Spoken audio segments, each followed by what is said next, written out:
بسم اللہ الرحمن الرحیم وَلَقَدْ عَهِدْنَا إِلَىٰ آدَمَ مِن قَبْلُ فَنَسِيَ وَلَمْ نَجِدْ لَهُ عَزْمًا وَإِذْ قُلْنَا لِلْمَلَائِكَةِ اسْجُدُوا لِآدَمَ فَسَجَدُوا إِلَّا إِبْلِيسَ أَبَىٰ فَقُلْنَا يَا آدَمُ إِنَّ هَٰذَا عَدُوٌّ لَكَ وَلِزَوْجِكَ فَلَا يُخْرِجَنَّكُمَا مِنَ الْجَنَّةِ فَتَشْقَىٰ إِنَّ لَكَ أَلَّا تَجُوعَ فِيهَا وَلَا تَعْرَىٰ وَأَنَّكَ لَا تَظْمَأُ فِيهَا وَلَا تَضْحَىٰ۔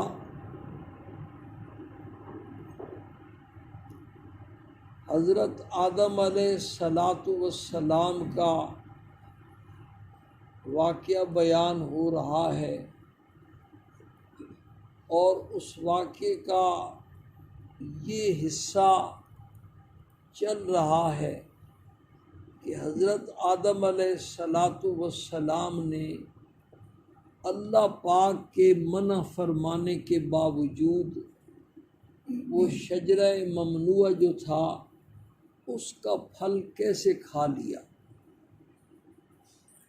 انبیاء علیہ السلام یہ عقیدے کی بات ہے، ہر مسلمان کا یہ عقیدہ ہونا چاہیے کہ جتنے نبی اللہ پاک نے دنیا میں بھیجے سارے صغیرہ اور کبیرہ ہر قسم کے گناہوں سے بالکل پاک اور صاف تھے۔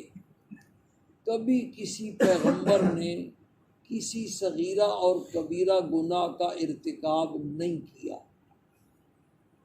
جب عقیدہ یہ ہے تو پھر یہ بات تو کھلی ہوئی ہے قرآن پاک میں، یہ آدم علیہ السلام کا واقعہ بھی اور بھی کئی انبیاء کے ایسے واقعات اور ان کے کاموں کا بیان کیا گیا جو بظاہر گناہ کے زمرے میں آتے ہیں۔ یہ ایک سوال پیدا ہوتا ہے کہ آدم علیہ السلام نے یہ کیسے وہ پھل کھایا۔ اس دن میں نے عرض کیا تھا، ایک جواب دیا تھا کہ جب ایک بات یہ عقیدہ انبیاء علیہ السلام کے معصوم ہونے کا صریح دلائل سے قرآن و حدیث سے اپنے مقام پر علماء نے ثابت کر کے اس کو لکھا ہے اور بیان کیا ہے، اس عقیدے میں کسی شک شبے کی گنجائش، آواز نہیں آ رہی، کسی شک شبے کی گنجائش نہیں ہے، یہ بات اپنی جگہ طے ہے۔ اب اس قسم کی جو اکا دکا واقعات بعض انبیاء کے قرآن و حدیث میں آئے ہیں تو ان کا ایسا مطلب بیان کر کے اس قانون کے انہیں مطابق کیا جائے گا۔ کسی کو مطلب سمجھ میں آتا ہے وہ بیان کیا ہوا علماء کا تو سبحان اللہ، سمجھ میں نہیں آتا تو وہ یہ سمجھے کہ یہ میری سمجھ کا قصور ہے کہ چونکہ میں نے وہ مطلوبہ استعداد حاصل نہیں کی جو قرآن و حدیث کی گہرائی تک پہنچنے کے لیے کیا ہے ضروری ہے، اس لیے یہ بات مجھے پوری طرح سمجھ میں نہیں آ رہی ہے۔ جن لوگوں نے مطلوبہ استعداد حاصل کی ہے ان کو یہ بات سمجھ میں آ جاتی ہے۔ تو میں وہ آسان سی بات آپ کی خدمت میں، اس کی ایک مثال بھی میں نے دی تھی۔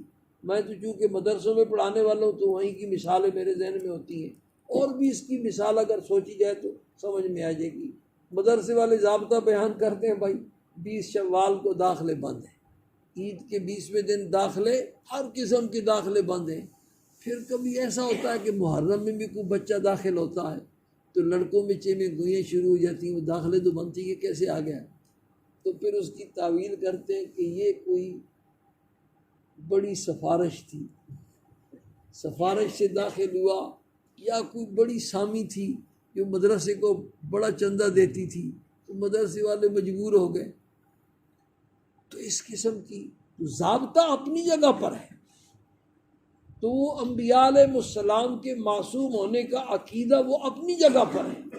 یہ اکا دکا جو واقعات پیش آئے ہیں تو اس کے علماء نے جو ہے نا مطلب بیان کیے ہیں، ایسی تعویلات توجیحات بیان کی ہیں کہ وہ واقعات ضابطے کے کیا ہو جائیں، مطابق ہو جائیں، سمجھ میں آ جائیں تو سبحان اللہ، سمجھ میں نہ آئے وہ جوابات میرے تو پھر سمجھ لو بھئی ہمارے اندر وہ مطلوبہ استعداد نہیں۔ بال اس دن ایک جواب ہوا تھا، بیان کیا تھا کہ آدم علیہ السلام سرے سے بھول گئے، قرآن نے بھی کہا ہے ونسیا فنسیا، ان کو بات ہی یاد نہیں رہی۔ انسان ہے اول الناس اول ناس، دنیا میں سب سے پہلا انسان، سب سے پہلا بھولنے والا بھی ہے، تو بھول گئے، بات ہی یاد نہیں رہی کہ اللہ نے منع کیا ہے، کھا بیٹھے بس۔ اور بھول چوک تو کیا ہے، معاف ہے، اس پر کوئی پکڑ نہیں، معاف کر۔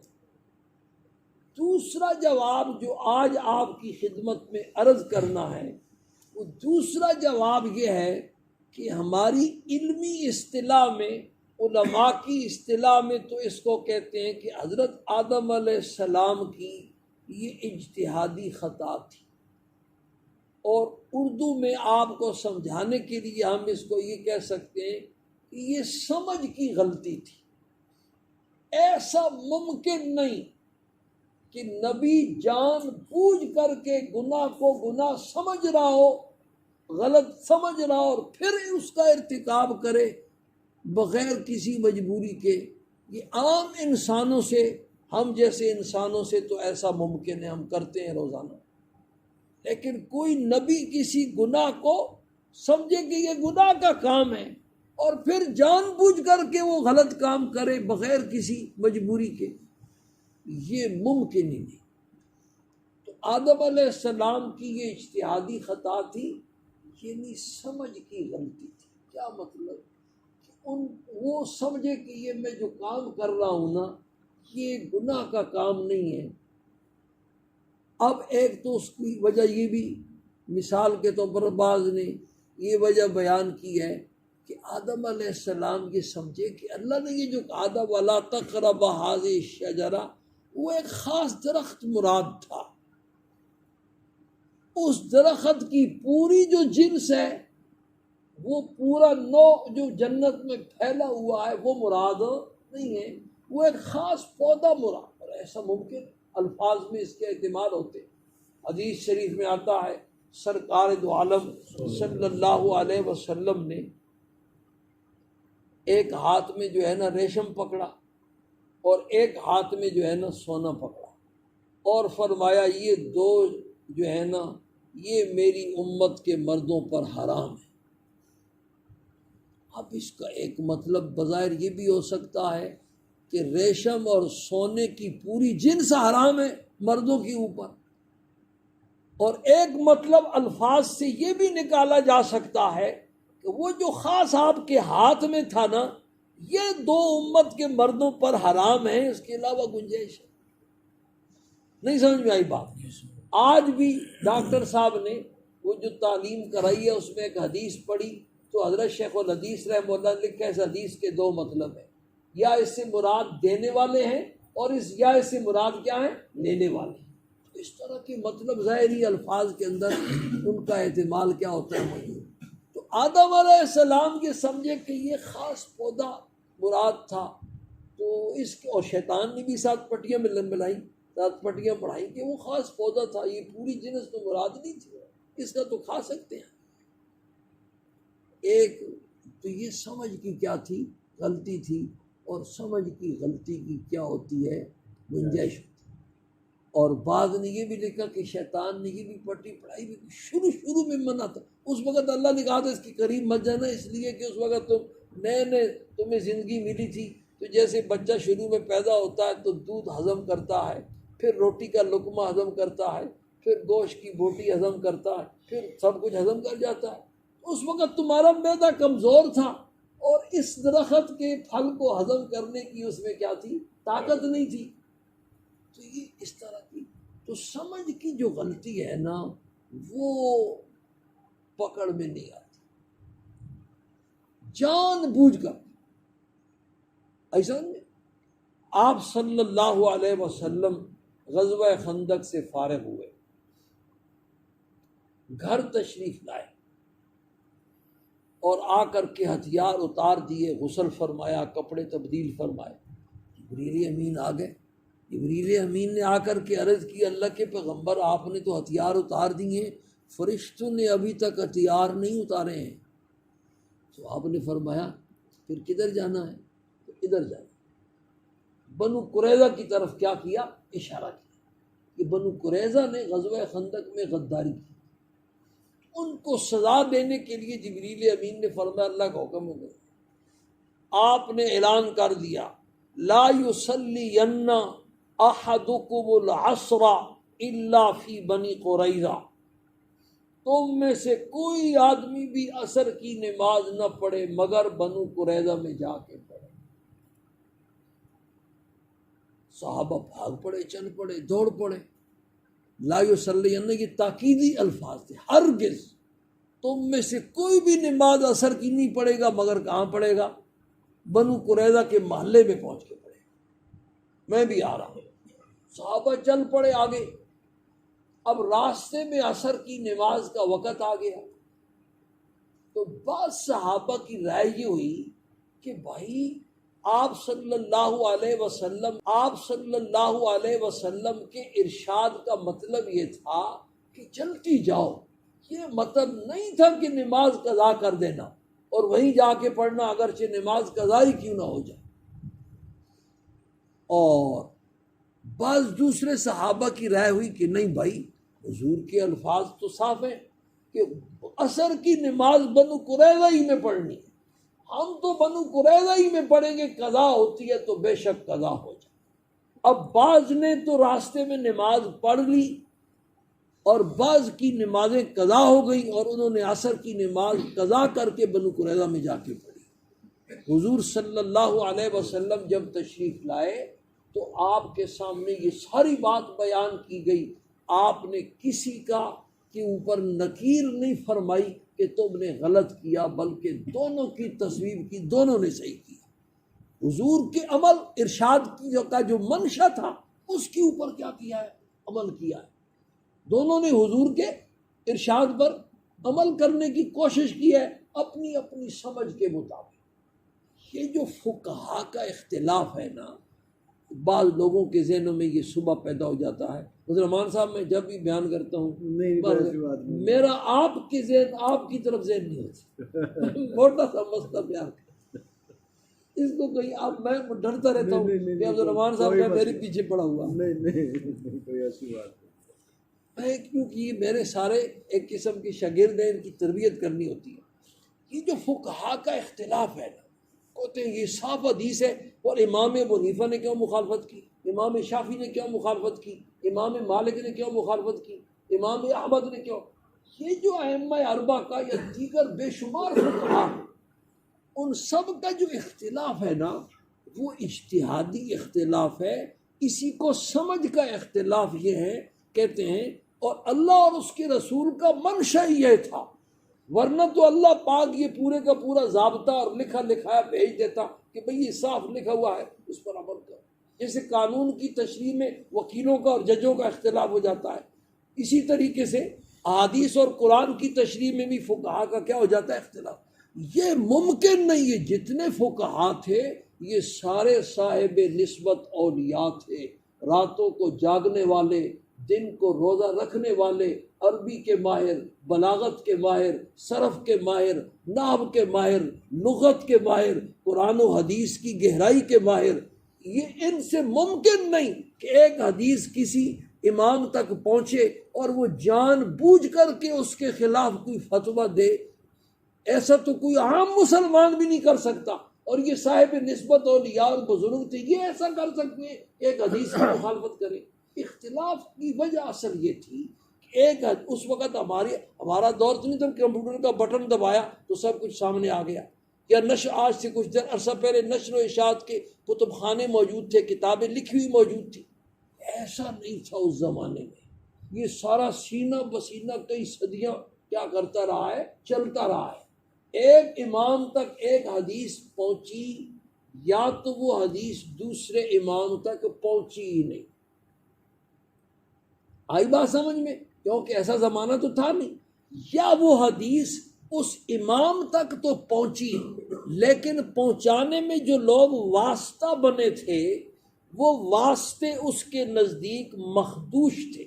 آج آپ نے تھوڑا سا وقت دینا ہے اور تسلی کے ساتھ بیٹھے۔ وہ واسطے جو تھے ایک امام کے نزدیک وہ واسطے بالکل ٹھیک تھے، اور دوسرے امام تک وہ جو درمیان والے سند کے راوی تھے، واسطے تھے، وہ مخدوش تھے۔ اور یہ جو اسماء اور رجال کا فن ہے نا، یہ اجتہادی فن ہے۔ ایک آدمی کے بارے میں دو رائے ہو سکتی ہیں۔ ایک آدمی ایسا ہے کہ اس کے آپ کے ساتھ جتنے معاملات ہیں وہ سارے ٹھیک ٹھاک ہیں، آپ جب بھی اس کا تذکرہ کریں گے تعریفی کلمات کیا کریں گے، استعمال کریں گے، بڑا اچھا آدمی ہے۔ اور دوسرے کے ساتھ اس کے معاملات کیا ہیں، بگڑے ہوئے ہیں، وہ جب بھی اس کا ذکر کرے گا کہے گا یار اچھا آدمی نہیں۔ تو ایک امام تک وہ حدیث پہنچی، اس کے نزدیک وہ سارے راوی صحیح تھے، اور دوسرے امام تک وہ حدیث یا تو پہنچی ہی نہیں، اس لیے اس نے اپنے اجتہاد سے جو سمجھ میں آئی قرآن و حدیث سے کی گہرائی سے جواب دیا۔ اور یہ حدیث تو پہنچی، لیکن پہنچانے میں جو راوی تھے وہ اس کے نزدیک مشکوک تھے۔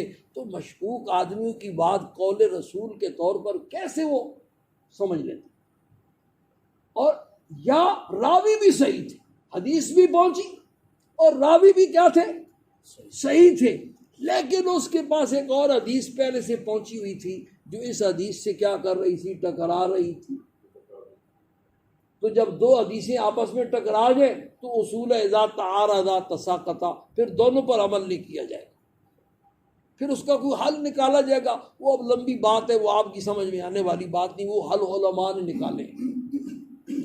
یا حدیث بھی پہنچی، راوی بھی صحیح تھے، اس کے پاس دوسری کوئی حدیث بھی اس کے مقابلے میں نہیں تھی، لیکن اس حدیث کا جو مطلب ایک امام نے بیان کیا، دوسرے امام کے نزدیک اس حدیث کا وہ مطلب نہیں تھا بلکہ اور مطلب تھا، بلکہ کیا تھا؟ تو اس طرح کی وجہ سے سمجھ کا، کیونکہ سمجھ سب کی ایک جیسی نہیں ہوتی، مطالعہ سب کا ایک جیسا وسیع نہیں، قرآن و حدیث کے اوپر نظر سب کی ایک جیسی نہیں، تو یہ سمجھ کا اختلاف پیدا ہو گیا۔ سب قرآن و حدیث پر چلنا چاہتے تھے، اللہ اور اس کے رسول کی منشا کو پورا کرنا چاہتے تھے، تو چونکہ آدمی کا دماغ ایک جیسا نہیں، اس لیے اختلاف پیدا ہو گیا، اور اللہ کی پاک طرف سے گنجائش ہے جو جس کے اوپر بھی چلے گا، لیکن اس کے لیے شرط ہوئی ہے جو اس دن میں نے عرض کی تھی کہ آدمی کو تیرنا آتا ہو، غوطے لگانے آتے ہوں قرآن و حدیث کی گہرائی میں، اجتہاد کے مقام تک کیا ہو، پہنچا ہوا ہو، تو پھر اس کی سمجھ کا کیا ہوگا، اعتبار ہوگا۔ تو حضرت آدم علیہ السلام سے یہ جو غلطی دانہ کھانے والی ہو گئی، یہ سمجھ کی اجتہادی خطا تھی۔ وہ سمجھتے رہے، شروع میں اللہ نے ہمیں منع کیا تھا، اب تو ہم بڑے ہو گئے ہیں اور اب تو ہمارا میدا جو ہے نا کیا ہو گیا ہے، کبھی ہو گیا ہے۔ یہ اللہ پاک نے اس خاص درخت سے کیا کیا تھا، منع کیا تھا، حالانکہ اللہ کی مراد تو پوری جنس تھی۔ اس کی اور بھی کئی مثالیں قرآن و حدیث میں ہیں۔ بہرحال سمجھ میں آ گیا ہے تو سبحان اللہ، سمجھ میں نہیں آیا تو ماشاء اللہ، یہ آپ یہی سمجھیں کہ مطلوبہ استعداد نہیں ہے۔ ایک جواب کل اور ذکر کریں گے، اور کل شاید والی بات ہے کہ سالانہ تعطیلات شروع ہو رہی ہے، پرسوں ایک شادی پہ جانا ہے، تو باقی پھر رمضان آ رہا ہے۔ رمضان میں فجر کی نماز کے بعد ہمارا مستقل 5-10 منٹ کا کیا ہوتا ہے، درس ہوتا ہے۔ یہ جو درس ہے یہ انشاءاللہ اللہ پاک نے خیر کی تو پھر عید کے بعد دوبارہ شروع ہوگا۔ کل درس ہے 12، کل تیسرا جواب انشاءاللہ کل دینا ہے۔ مسئلہ ایک بڑا اہم ہے۔ آج جو ہماری مسجد میں سترے آئے ہیں بھائی، ستروں کے بارے میں ایک مسئلہ تو یہ سمجھیں کہ سترۃ الامام سترۃ من خلفہ، امام بخاری رحمہ اللہ نے ایک عنوان قائم کیا ہے اور اس کو پھر ایک حدیث سے ثابت کیا ہے۔ اب وہ حدیث لمبی ہے، میں بیان نہیں کر سکتا، لمبا ہو جائے گا۔ تو اس کا مسئلہ کیا ہے، امام کا سترہ مقتدیوں کے لیے بھی کافی ہے۔ اور یہ میں بڑی جو ہے نا سوچ و بچار کے بعد یہ مسئلہ اس لیے بیان کر رہا ہوں کہ جماعت کی نماز میں عام طور پر جب کسی کا وضو ٹوٹ جائے تو پھر اس مسئلے کی کیا پڑتی ہے، ضرورت پڑتی ہے۔ سترۃ الامام سترۃ من خلفہ، کیا مطلب؟ امام کا سترہ مقتدیوں کے لیے بھی کیا ہو جاتا ہے؟ کافی ہو جاتا ہے۔ امام یہاں محراب میں کھڑا ہے یا کھلے میدان میں، امام نے آگے لکڑی گاڑی ہوئی ہے، کھلے میدان میں کہیں نماز ہو رہی ہے، جنازے کی نماز ہو رہی ہے، تو اب یہ امام کے آگے سترہ ہے، باقی نمازیوں کے سامنے بے شک سترہ نہ ہو تو ان کے آگے سے گزرنے کی شرعاً کیا ہے؟ گنجائش ہے۔ شرعاً کیا ہے؟ گنجائش۔ ایک تو یہ مسئلہ ہے، اس لیے کسی کا وضو ٹوٹے تو اس صف کے آگے سے گزر کر کے جا کے وضو کیا کر سکتا ہے؟ بسا اوقات پیچھے جب راستہ نہیں ہوتا تو بندہ پریشان ہوتا کہ اب کیا کروں، تو اس کے لیے گنجائش، اس لیے کہ امام کے سامنے تو کیا ہے؟ سترہ موجود ہے، اور یہ باقاعدہ حدیث سے ثابت ہے۔ حضرت عبداللہ ابن عباس رضی اللہ تعالیٰ عنہما کی روایت سے ثابت ہے، وہ حدیث لا کر امام بخاری نے یہ عنوان کیا کیا ہے؟ قائم کیا ہے۔ اور دوسرا مسئلہ کہ یہ جو ہماری مسجد ہے چونکہ اس میں ستون نہیں ہے تو اس لیے بھائی سنتیں، یہ تو جماعت کی نماز کا مسئلہ ہو جائے گا، باقی سنتیں نوافل جو آپ نے انفرادی پڑھنے ہیں، بعد میں لمبے پڑھنے ہوتے ہیں، تو اپنے سامنے یہ سترہ رکھ کر کے نماز پڑھا کرے، اور سترے کے آگے سے گزرنے والا گناہ گار نہیں، سترے کے اور نمازی کے درمیان سے گزرنے والا کیا ہے؟ گناہ گار۔ اور بغیر سترے کے جو نماز پڑھے گا اور ایسی جگہ نماز پڑھے گا جو کہ لوگوں کے گزرنے کی جگہ ہے، تو اس کو گناہ بھی ہو۔ اور تیسرا مسئلہ بھی سترے کا ہے نا، سن لیں، یہ جو سترہ ہے نا، یہ اگر نہ ہو تو پھر 3 صف کے برابر فاصلے سے بھی گزرنا بغیر سترے کے پھر بھی گنجائش، ایک صف یہ ہو گئی، ایک یہ ہو گئی، ایک وہ ہو گئی، یعنی آدمی سنت کے مطابق نماز پڑھ کے سجدے والی جگہ پر اس کی کیا ہو؟ نظر ہو، تو گزرنے والا اس کو نظر نہ آئے، تو اس کی مقدار تقریباً 3 صف کی ہے۔ 3 صف کا فاصلہ ہونا تو سترے کے بغیر بھی بندہ نماز پڑھ رہا ہے تو 3 صف کے فاصلے سے اس کے آگے سے گزرنا کیا ہے؟ الحمدللہ رب العالمین۔